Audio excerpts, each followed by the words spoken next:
রাসূলুল্লাহ সাল্লাল্লাহু আলাইহি ওয়াসাল্লাম আমাদের সম্মুখে একটা হাদিস উপস্থাপন করেছেন, সহিহ মুসলিমের 2865 নম্বর হাদিস।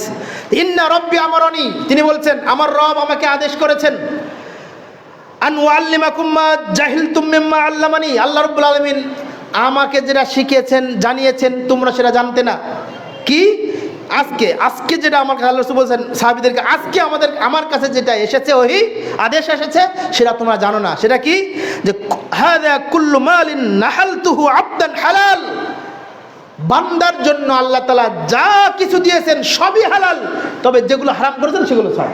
খেয়াল করুন, যা কিছু দিয়েছেন সবই হালাল, কিন্তু যেগুলো স্পেসিফিকভাবে হারাম ঘোষণা করেছেন সেগুলো ছাড়া। ওয়াইন্নি খালাকতু ইবাদি, আল্লাহ বলছেন হাদিসে কুদসি, ওয়াইন্নি খালাকতু ইবাদি, আমি আমার বান্দাকে সৃষ্টি করেছি হুনাফা, সততার উপরে, ন্যায়নিষ্ঠতার উপরে, আদল ইনসাফের উপরে, একনিষ্ঠ ইখলাসের উপরে।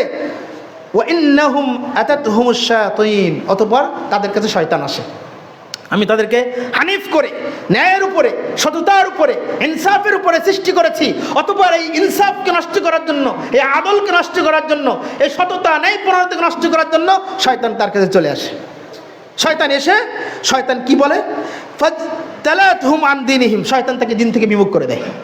শয়তান এসে তাকে দিন থেকে কূটকৌশল করে, বিভিন্ন কৌশল অবলম্বন করে, বিভিন্ন কুমন্ত্রণা দিয়ে দিন থেকে ফিরিয়ে আনে। আর এটা কী করে? ও হাররামাত আলাইহিম মা আহাল্লালতু লাহুম, আর আমি আল্লাহ রাসূল বলছেন আমি তোমাদের জন্য যেগুলো হালাল করেছি শয়তান সেগুলোকে হারাম করে দেয়।